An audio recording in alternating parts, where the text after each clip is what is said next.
Welcome student. तो आगे हम अपने नेक्स्ट टॉपिक की तरफ, electric field due to dipole at equatorial point. ठीक है, तो सबसे पहले हम इसके लिए समझे कि इक्वेटोरियल पॉइंट होता क्या है। स्टूडेंट, अगर ये एक डाइपोल है, जैसे कि हमने आपको बताया, अगर एक माइनस क्यू चार्ज है और सिमिलरली एक प्लस क्यू चार्ज है, दोनों सेपरेटेड होते हैं, एक स्मॉल डिस्टेंस है दैट इज 2L, तो ये क्या बन जाता है, एक डाइपोल बोला जाता है। ठीक है, और अगर हम इस लाइन को जो इन दोनों चार्जेस के सेंटर को ज्वाइन कर रही है अगर बढ़ा दें, तो इस लाइन को हमने क्या बोला था, एक्सियल लाइन। ठीक है, और वहीं अगर क्या देखें, अगर हमें इक्वेटोरियल लाइन की बात करें तो उसके लिए हम देखो ऐसी लाइन जो इस डाइपोल के एक्सिस से जाती हो परपेंडिकुलर, बिल्कुल सेंटर से। ये अगर सेंटर है डाइपोल का C, तो ऐसी लाइन जो इसके एक्सिस के परपेंडिकुलर है और डाइपोल के सेंटर से जाए, इसको बोलते हैं इक्वेटोरियल लाइन। अब इक्वेटोरियल लाइन ये है तो पॉइंट बन जाएंगे या तो यहाँ इस लाइन पर कोई सा भी पॉइंट, चाहे वो इधर की तरफ हो चाहे वो इधर की तरफ हो, इसको बोला जाएगा इक्वेटोरियल पॉइंट। ठीक है, तो आपने ये समझ दिए हैं इक्वेटोरियल लाइन क्या होती है और इक्वेटोरियल पॉइंट क्या होता है। ओके, तो डेरिवेशन के लिए हम सबसे पहले क्या करेंगे, एक डायग्राम बनाएंगे अच्छा सा। तो देखिए, ये मैंने ले लिया एक डाइपोल। ठीक है, यहाँ नेगेटिव Q, यहाँ पे प्लस Q, दोनों सेपरेटेड हैं स्मॉल डिस्टेंस कितने से, 2L सेपरेशन। ठीक है, और एक हमने सेंटर ले लिया, डाइपोल का सेंटर C। ठीक है, अब हम क्या करेंगे, इक्वेटोरियल लाइन आपको पता है कौन सी है, तो मैंने एक लाइन खींची ये, और इस लाइन पर मैंने एक पॉइंट ले लिया, सपोज यहाँ पर एक पॉइंट ले लिया है P। ठीक है, P be the point at which we wish to find electric field due to dipole. Okay, अब देखिए, क्योंकि C सेंटर है डाइपोल का, तो आधा पोर्शन L और L, इस चार्ज से और सेंटर तक L, और यहाँ इस सेंटर से और इस चार्ज तक L। ठीक है, एंड द डिस्टेंस जहाँ पर ये पॉइंट है P, इसकी सेंटर से डिस्टेंस हमने क्या ले लिया, स्मॉल r। ठीक है, और अब देखिए, ये मैंने इस P पॉइंट की डिस्टेंस इस दोनों चार्जेस से क्या बनेगी, इसके लिए मैंने लाइन ड्रॉ करी है। तो आप देख रहे हैं ये राइट एंगल ट्राइंगल है, इस राइट एंगल ट्राइंगल में हाइट r है, ये बेस इसका L है, तो ये डिस्टेंस क्या बन जाएगी, √L² प्लस r²। सिमिलरली इधर वाला भी राइट एंगल ट्राइंगल है, तो ये देखो, ये हाइपोटेनस कितना बन जाएगा, √L² प्लस r²। ठीक है, पाइथागोरस थ्योरम के अकॉर्डिंग। अब देखिए, जहाँ पर हमको इलेक्ट्रिक फील्ड निकालना है P पॉइंट पर, हम वहाँ पे क्या करते हैं, एक टेक्स्ट चार्ज रख देते हैं, प्लस Q0 टेक्स्ट चार्ज। ठीक है, अगर आपको इलेक्ट्रिक डाइपोल के बारे में जानना है, टेक्स्ट चार्ज के बारे में जानना है, तो आप हमारे प्रीवियस वीडियो देख सकते हैं, आई बटन में आपको लिंक मिल जाएगा। ओके, तो सबसे पहले देखिए, ये प्लस Q0 इस प्लस Q चार्ज की वजह से किधर को जाएगा, देखो ये लाइन ज्वाइन कर रही है दोनों के सेंटर को, तो ये इसी लाइन में किधर की तरफ चला जाएगा, इधर आगे की ओर। ठीक है, लाइन को स्ट्रेट बना देते हैं इस तरीके से। ठीक है, इधर किसकी डायरेक्शन होगी, इलेक्ट्रिक फील्ड की, due to E plus Q। ठीक है, तो हम यहाँ पे लिखना शुरू करें। सबसे पहले electric field at P due two plus Q charge, simple way में आप लिखोगे इसको। ठीक है, तो ये कितना बन जाएगा, देखिए हमारे पास इसका फॉर्मूला बन जाएगा E plus Q equal to K Q upon, देखिए डिस्टेंस का स्क्वायर, डिस्टेंस क्या है दोनों के बिटवीन की, √r² प्लस L²। तो ब्रैकेट के अंदर √L² प्लस r² का whole square, that is equal to K Q upon L² plus r²। Root पे स्क्वायर लगाओ तो रूट हट जाएगा। ओके, इसको हम इक्वेशन फर्स्ट बना के छोड़ सकते हैं। ठीक है, अब देखिए, प्लस क्यू नॉट जो टेक्स्ट चार्ज है इस माइनस क्यू की वजह से किधर आएगा, ये इधर अट्रैक्ट होगा, तो इस लाइन के अबाउट इस पर एक क्या लगेगा, फोर्स लगेगा इधर, तो इधर ही की तरफ क्या हो जाएगा, ई माइनस क्यू। ठीक है, तो इलेक्ट्रिक फील्ड अगला स्टेप क्या होगा, एट पी ड्यू टू कौन सा चार्ज, माइनस क्यू की वजह से। ठीक है, दैट इज वो कौन सा है हमारे पास, E minus Q equal to K Q upon, again देखिए इस प्लस क्यू नॉट और माइनस क्यू के बिटवीन की डिस्टेंस कौन सी है हमारे पास, under root L square plus R square का whole square, that is equal to K Q upon again L square plus R square. ठीक है, ये हमारे पास क्या आ जाएगी, इक्वेशन नंबर 2। ठीक है, फ्रॉम फर्स्ट एंड सेकेंड आप एक चीज देख रहे हैं, from equation first and second E plus Q equal to E minus Q, equation number 3। ठीक है, यहाँ तक आपने इसको देख लिया है। तो आप सब क्या कर सकते हैं, इतने का स्क्रीनशॉट ले सकते हैं। अब देखिए हमें पी पॉइंट पर नेट इलेक्ट्रिक फील्ड चाहिए, क्योंकि टेक्स्ट चार्ज इस प्लस क्यू की वजह से इस लाइन की तरफ अप्रोच करेगा और यही टेक्स्ट चार्ज इस माइनस क्यू की वजह से इधर अप्रोच करेगा, तो जो रिजल्टेंट की डायरेक्शन हो किधर होगी, क्योंकि दोनों वेक्टर है, इलेक्ट्रिक फील्ड एक वेक्टर क्वांटिटी होती है। तो हम उसको जानने के लिए हम क्या करेंगे, कंस्ट्रक्शन में एक लाइन ड्रॉ कर देंगे, बिल्कुल जो बेस है डाइपोल का जो एक्सेस है उसके पैरेलल एक लाइन ड्रॉ कर देंगे। ठीक है, अब देखिए यहाँ पे स्टूडेंट अगर ये एंगल थीटा होगा सपोज, तो क्योंकि ये दो पैरेलल लाइन है तो ये लाइन को कट कर रही है, तो यहाँ पर ये एंगल भी क्या बन जाएगा, दैट इज थीटा। ठीक है, और अगेन अगर ये एंगल थीटा है जो इस वाले राइट एंगल ट्राइंगल में है, तो देखो ये एंगल भी क्या बन जाएगा, theta, that is also equal to theta. ठीक है, ये स्क्वायर बन जाएगा, ये यहाँ पे थीटा है। ठीक है, अब आपने इसको कैसे करना है, आप इतने का स्क्रीनशॉट लीजिए, मैं ये पोर्शन हटाऊंगा, फिर डेरिवेशन में आप इतना इंक्लूड रखेंगे। अभी स्टूडेंट देखिए, अगर हमें पी पॉइंट पर नेट इलेक्ट्रिक फील्ड चाहिए ड्यू टू डाइपोल, तो हमें क्या करना पड़ेगा, ई प्लस क्यू और ई माइनस क्यू को रिजॉल्व करना पड़ेगा दो कंपोनेंट में। ठीक है, अगर हम ई प्लस क्यू को रिजॉल्व करें, देखिए ये एक वेक्टर है और जिस लाइन के साथ ये जो हमने लाइन कंस्ट्रक्ट करी है इसके साथ अगर ये थीटा एंगल बना रहा है, तो हम इसको अगर दो कंपोनेंट में रिजॉल्व करेंगे तो देखिए इसके दो कंपोनेंट बनेंगे, एक कंपोनेंट बनेगा उसी लाइन के साथ जिसके साथ ये थीटा एंगल बना रहा है, दैट इज इसको बोलेंगे हॉरिजॉन्टल कंपोनेंट कॉस थीटा।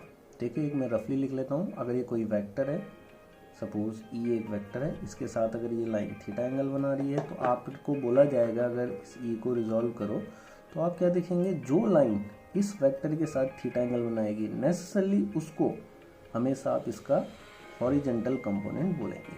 कौन सा कंपोनेंट, हॉरिजॉन्टल कंपोनेंट। ठीक है, और आप जहाँ पे लाइन जहाँ पे कट हो रही थी, ठीक उस लाइन पर अगर आप एक 90 डिग्री का एंगल बना देंगे तो यही इसका कौन सा कंपोनेंट बन जाएगा, वर्टिकल कंपोनेंट। ये आप हर जगह में याद रखेंगे। जनरली अगर वेक्टर इधर को भी जा रहा है और अगर कोई ऐसी लाइन इसके साथ थीटा एंगल बना रही है इधर की तरफ, तो आप इधर कौन सा कंपोनेंट लिखेंगे, बताइए।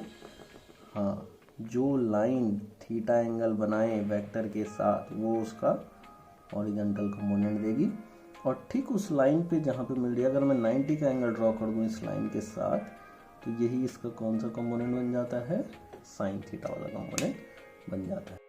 अब स्टूडेंट आपको समझना है, जब आप रिजॉल्व करेंगे ई प्लस क्यू और ई माइनस क्यू को दो कंपोनेंट में, तो आप डायग्राम में तो ड्रॉ कर देंगे, बट आप क्या देखते हैं, आप इसके लिए दो रिजल्ट बनाएंगे। ठीक है, आप यहाँ पे ध्यान दीजिए कि ई प्लस क्यू साइन थीटा और ई माइनस क्यू साइन थीटा, जो इन दोनों के वर्टिकल कंपोनेंट्स, वो दोनों क्या हैं, इक्वल एंड अपोजिट। तो ये दोनों क्या हो जाते हैं, वेक्टर के अकॉर्डिंग कैंसिल आउट हो जाएंगे। ठीक है, अगर एक वेक्टर इधर है, ए वेक्टर, और उसी के बराबर का उसका अपोजिट वेक्टर ले लिया वेक्टर बी, तो जो रिजल्टेंट बनेगा दोनों को, क्योंकि दोनों इक्वल एंड अपोजिट है, 5 न्यूटन का फोर्स लगेगा अगर इधर को, 5 न्यूटन का फोर्स लगेगा अगर इधर को, तो यहाँ पर जो भी पार्टिकल होगा वो रेस्ट में ही रह जाएगा, मतलब इस पर नेट फोर्स कितना आ जाएगा, 0 न्यूटन का। ठीक है, ध्यान रखना। और यही चीज़ क्या होंगे देखो, क्योंकि इन दोनों के ई प्लस क्यू और ई माइनस क्यू के जो हॉरिजेंटल कंपोनेंट है, देखिए ई प्लस क्यू कॉस थीटा और ई माइनस क्यू कॉस थीटा, ये दोनों एक ही डायरेक्शन में आ रहे हैं। तो जब भी वेक्टर एक ही डायरेक्शन में है, सपोज कोई एक यहाँ पे ऑब्जेक्ट है, आपने उस पर 5 न्यूटन का फोर्स इधर को लगा दिया और उस पर ही एक और फोर्स भी लग गया सिमिलरली 5 न्यूटन का, तो इस पर नेट फोर्स कितना आ जाएगा, F net equal to 10 newton. ठीक है, ये हमारे पास मैंने आपको रफली समझा दिया। तो आपने क्या करना है, अगर आप एग्ज़ाम में इसको लिख भी दें तो एग्जामिनर तो भी आपको मार्क्स दे देगा, अगर नहीं भी लिखते हैं तो भी चल जाता है। वैसे एक जनरल उसमें आप थोड़ा सा लिख सकते हैं कि वर्टिकल कंपोनेंट कैंसिल हो चुके हैं और हॉरिजेंटल कंपोनेंट क्या है, सेम डायरेक्शन में है, तो ये क्या हो जाते हैं, जुड़ जाते हैं, added up and cancel out. ठीक है, आप इतने का स्क्रीनशॉट लीजिए अगेन, और जब आप डेरिवेशन लिख रहे हैं, अपने नोट्स बना रहे हैं, तो वहाँ पर आप ये चीज़ें मेंशन कर दीजिए। ओके, तो स्टूडेंट आते हैं अपने मेन पॉइंट की तरफ। Now net electric field at P, ठीक है, जिसको हम क्या नाम दे देंगे, ई एक्वा। ठीक है, इससे पहले का डेरिवेशन हमारे पास जिसमें हमने क्या निकाला हुआ है, ई एक्सएल। देख लेना, क्योंकि दोनों डेरिवेशन बहुत ही इंपॉर्टेंट है डाइपोल के लिए आपके सिलेबस में। तो ये ई एक्सएल हमने इससे पहले वाला डेरिवेशन है, आई बटन में लिंक मिलेगा, उसको देखने के बाद ये वीडियो देखिएगा। ठीक है, तो ई इक्वाटोरियल के लिए हम क्या करेंगे, देखो क्योंकि पी पर दो हॉरिजेंटल कंपोनेंट हैं जो एक ही डायरेक्शन में जा रहे हैं, तो जो नेट इलेक्ट्रिक फील्ड हमारे पास जो आएगा पी पर, वो क्या बनेगा, इन दोनों के सम के इक्वल हो जाएगा, क्योंकि वेक्टर एक ही डायरेक्शन में होंगे तो जुड़ जाएंगे। ठीक है, अब देखिए ई प्लस क्यू और ई माइनस क्यू हमने लिखा था फ्रॉम इक्वेशन थर्ड, जो हमारी थर्ड इक्वेशन थी उसमें क्या था, E plus Q equal to E minus Q, दोनों सेम है, तो E equal to E equal to क्या आ जाएगा, अगर मैं थर्ड इक्वेशन को यूज कर दूं यहाँ पे, तो ये क्या बनेगा, देखो ई plus Q cos theta plus, अब इस ई माइनस क्यू को भी मैं क्या लिख सकता हूँ, ई प्लस क्यू, तो ई प्लस क्यू कॉस थीटा, दोनों देखो ई प्लस क्यू और ई प्लस क्यू लिख, क्योंकि दोनों सेम ही है, इसकी जगह में भी क्यों ना मैं ये लिख लूँ, तो ये क्या बन जाएगा, 2e plus Q cos theta. Okay, E एक्वा, यहाँ तक ये आ चुका है। ठीक, अब आपने क्या करना है कि जो डायग्राम है इसमें आपने ढूंढना है कॉस थीटा की वैल्यू। इसकी वैल्यू आपके पास है इक्वेशन फर्स्ट और सेकंड से। इक्वेशन फर्स्ट में ई प्लस क्यू आपने लिख लिया है, अब बात आएगी कॉस थीटा कितना होगा, तो आप इसी डायग्राम में कोई सा भी एक राइट एंगल ट्राइंगल ले लीजिए। जैसे आपने ये वाला ले लिया, कौन सा, P माइनस क्यू सी वाला राइट एंगल ट्राइंगल ले लिया, मैं अलग से ड्रॉ कर देता हूँ। देखिए इस तरीके से है ना, माइनस क्यू यहाँ पे चार्ज है, यहाँ पे सेंटर है, यहाँ पर P पॉइंट है, और ये हमने लिया हुआ थीटा, और ये जो हाइपोटेनस है ये लिया हुआ हमने L under root L square plus कितना, R स्क्वायर। ठीक है, ये R डिस्टेंस है C से P तक की, अगर आपको डायग्राम में ना दिखे, ये हमने लिखा हुआ था स्टार्टिंग में ही, और ये है L। ठीक है, तो जैसे cos थीटा आपको पता है, cos थीटा इक्वल टू कितना होता है, देखिए cos theta equal to, sine के लिए हम यहाँ जाते हैं हाइट अपॉन हाइपोटेनस, cos के लिए हम यहाँ आते हैं, और tan के लिए हम यहाँ आते हैं, साइन cos tan। तो ये कितना हो जाएगा, देखो बेस अपॉन हाइपोटेनस, यानी L upon under root L square plus R square, simple. ठीक है, तो आप चाहें तो इसको आप अलग से भी मेंशन कर सकते हैं जब डेरिवेशन करें, कि cos theta equal to L upon under root L square plus R square. ठीक है, ये आप अलग से भी मेंशन कर सकते हैं, बाकी हमने आपको यहाँ पे समझा दिया है। ठीक, अब डेरिवेशन में आप सब चीज़ों की वैल्यू रख दीजिए।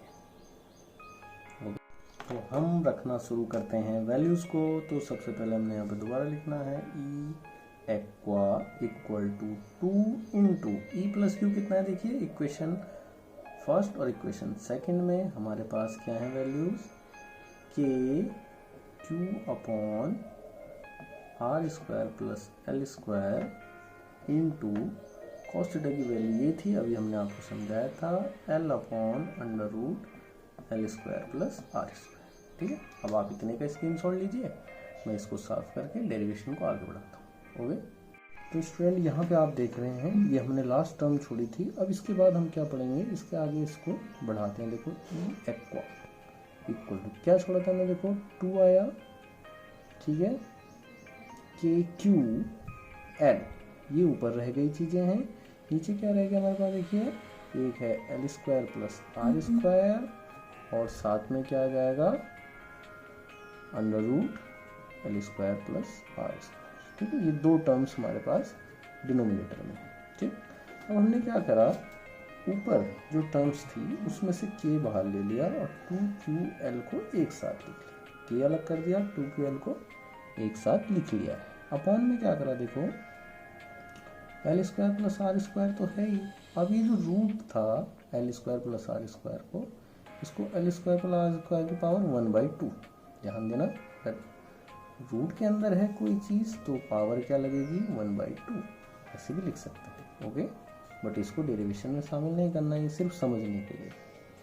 अब देखिए ऊपर के, अब देखो 2ql क्या होता है, डाइपोल मोमेंट आपको बताया है 2ql। आपको आई बटन में जितने भी वीडियोस के लिंक मिलते हैं आप उन सबको देखिए। इससे पहले की वीडियो जरूर देखना अगर आप बिगिनर्स हैं, आपको काफ़ी फायदा मिलेगा इलेक्ट्रोस्टैटिक के लिए। ठीक है, तो यहाँ पे मैं क्या लिख दूंगा, P डाइपोल मोमेंट अपॉन, देखो इस पूरे टर्म की पावर 1 है, इस पूरे टर्म की पावर 1/2 है। अगर बेस सेम होता है स्टूडेंट, अगर ये 1 है इंटू इसके साथ 1 या 2 मल्टीप्लाई कर दो, पावर अलग अलग है बट बेस सेम है, तो 1 + 2 इक्वल टू कितना बन जाएगा 3। तो यहाँ पे क्या आ जाएगा, देखो L square plus R square 1 + 1/2, और इसी को मैं अगर फर्दर आगे डेरिवेशन में डायरेक्ट इंक्लूड करूंगा तो कितना आएगा 3/2 ई एक्वा। ठीक है, आप यहाँ तक इस डेरिवेशन को मान सकते हैं। अब स्टूडेंट आपने ध्यान रखना है एज, देखो अगर ये एक डाइपोल है, डाइपोल थोड़ा सा ही होता है -q + q, और ये लेंथ कितनी होती है यहाँ से यहाँ तक 2l की। ठीक है, अब अगर ये इसकी इक्वेटोरियल लाइन है, अगर मैं कहूँ पॉइंट यहाँ पर है कहीं पे, तो आर ये लाइन बनेगा सेंटर से पी पॉइंट, जहाँ पे हमें क्या निकालना था इलेक्ट्रिक फील्ड। ये सारी कहानी जो हमने करी है तो पी पर, तो यहाँ पे देखो हम आर को बहुत दूर भी ले सकते हैं। तो एल, देखो एल क्या है, इसकी आधे डाइपोल की लेंथ। तो अगर हम कहें आर बहुत दूर है तो as R is very very greater than L, L can be neglected. ठीक है, सिंपली। अब जो ये हमारा लास्ट टर्म आया था, आप यहाँ पे देख रहे हैं, मैंने यहाँ पे एक फोटो लगाई हुई है लास्ट टर्म की, आप स्क्रीनशॉट लेते रहिए और डेरिवेशन को कंप्लीट भी करना है। तो यहाँ पे क्या बनेगा, ई एक्वा इक्वल टू, ऊपर क्या है के पी अपॉन, ठीक है, अपॉन में क्या था, देखो L square plus R square की पावर 3/2। अब क्योंकि एल को नेगलेक्ट करना है इसलिए रहेगा ही, जब ये नहीं रहेगा आर स्क्वायर में कुछ जुड़ेगा नहीं तो एल हटा देगा, क्योंकि उसको नेगलेक्ट करना है, तो नीचे सिर्फ आर स्क्वायर बचेगा। तो फाइनली ई एक्वा इक्वल टू कितना बन जाएगा, K P upon R square. देखो पावर आर स्क्वायर की पावर है 3/2, तो पावर मल्टीप्लाई हो जाएंगी, तो ये इस तरीके से आएगा, ये ऐसे कटेगा। तो हम सिर्फ यहाँ पे क्या छोड़ेंगे, जो डायरेक्ट रिजल्ट आएगा।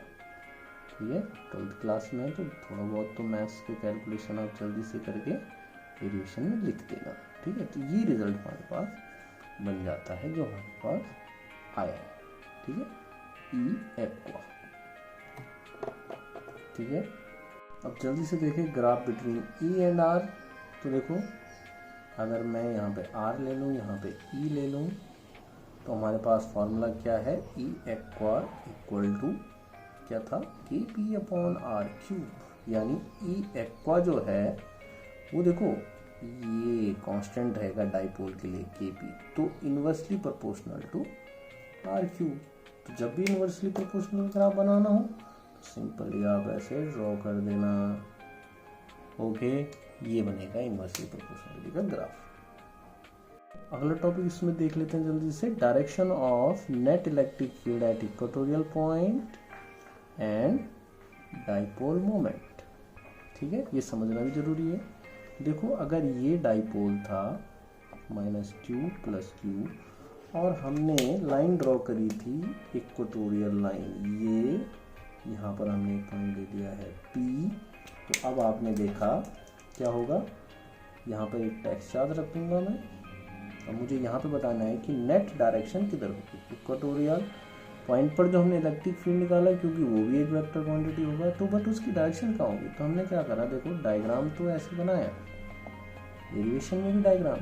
तो देखो K प्लस क्यू नॉट इस Q की वजह से इधर रिपेल हो जाएगा, फिर ये Q नॉट इस माइनस Q की वजह से इधर अट्रैक्ट हो जाएगा, ठीक है।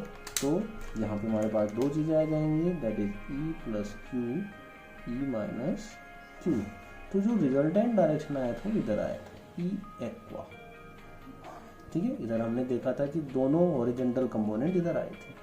अब देखो इस डाइपोल का डाइपोल मोमेंट किधर होगा, वो होता है हमेशा नेगेटिव से पॉजिटिव की तरफ। देखो अगर डायग्राम ऐसा है तो देख रहे हैं हम, डाइपोल मोमेंट की direction negative charge to positive charge, और जो E एक्वा की डायरेक्शन है वो किसके अपोजिट हो गई, देखो डाइपोल मोमेंट की। तो इस कंडीशन में हम देख रहे हैं here E aqua is in opposite direction, opposite direction, that किसके, that of किसके P। रिजल्ट याद रखना, इंपॉर्टेंट बनेगा, एक नंबर के लिए क्वेश्चन रहेगा। दोनों की डायरेक्शन क्या होती है, अपोजिट होती है, ठीक है। अगर आपको कंफ्यूजन है तो मैं एक और डायग्राम बना देता हूँ। अब की बार प्लस को यहाँ ले लेता हूँ, माइनस को यहाँ ले लेता हूँ, फिर से एक इक्वेटोरियल लाइन ड्रॉ कर लेता हूँ। बोला यहाँ पर बताओ अब किधर डायरेक्शन होगी किसकी, डाइपोल की वजह से जो नेट इलेक्ट्रिक फील्ड बनेगा P पर, E एक्वा। इस कंडीशन देखो सिर्फ जगह बदली, क्या कुछ फर्क आएगा। इस चीज़ को कैसे समझना है हमें, हमने यहाँ पर एक टेक्स्ट चार्ज रख देना है सिंपली, और ये डिस्टेंस है, ये डिस्टेंस। अब देखो ये जो टेक्स्ट चार्ज है इसकी वजह से कहाँ जाएगा, देखो इधर E प्लस क्यू, फिर यही टेक्स्ट चार्ज इस माइनस क्यू की वजह से क्या होगा, अट्रैक्ट होगा इधर E माइनस क्यू। अब जो इन दोनों का रिजल्टेंट होगा, देखो इन दोनों का रिजल्टेंट इधर आएगा इस डायरेक्शन E एक्वा। हमने डेरिवेशन इस वाले डायग्राम के लिए करा है, ये हमने अपनी तरफ समझाने के लिए। अब देखो इस डायग्राम में जो डाइपोल मोमेंट होगा, इस डाइपोल का डायमेंशन क्या होगा, नेगेटिव टू पॉजिटिव P। तो यहाँ पर भी क्या हो रहा है, हियर आल्सो E एक्वा and P are in opposite direction. तो ऑलवेज का अब सेंस का समझ जाएगा कि always both are in opposite direction, याद रखना। स्टूडेंट फाइनल टॉपिक काफ़ी दिनों बाद आ रहे हैं, मुझे पता है आप वेट कर रहे थे, बट अब आएंगे, रेगुलर आएंगे, आपके लिए अच्छे अच्छे टॉपिक लेके आएंगे, इंपॉर्टेंट टॉपिक लेके आएंगे। तो रिलेशन बिटवीन E एक्वा एंड E एक्सेल, दोनों डेरिवेशन हमने पढ़ लिए हैं। ये आप पुराने में वीडियो में देख लीजिएगा, ये आपके लिए अभी बना दिया है, ठीक है।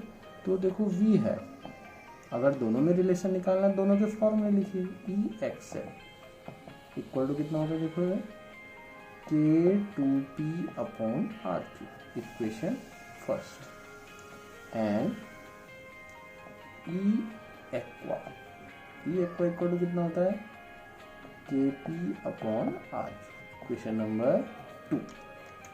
ये हमने ड्राइव करे थे, दोनों के लिए लिख दिया। अब हम क्या लिखेंगे, देखो फ्रॉम इक्वेशन फर्स्ट के पास आओ, लिखो उसको दोबारा, लिखिए दोबारा। A एक्सेल इक्वल कितना आ जाएगा, K2P अपॉन RQ। तुमने क्या करा, ये जो 2 है इसको अगर मैं बाहर लिख दूं और एक ब्रैकेट लगा के अंदर पे क्या लिख दूं, KP अपॉन RQ। देखो इसी वाले फर्स्ट वाले रिजल्ट में हमने 2 को सिर्फ बाहर करा है और एक ब्रैकेट के अंदर KP अपॉन RQ।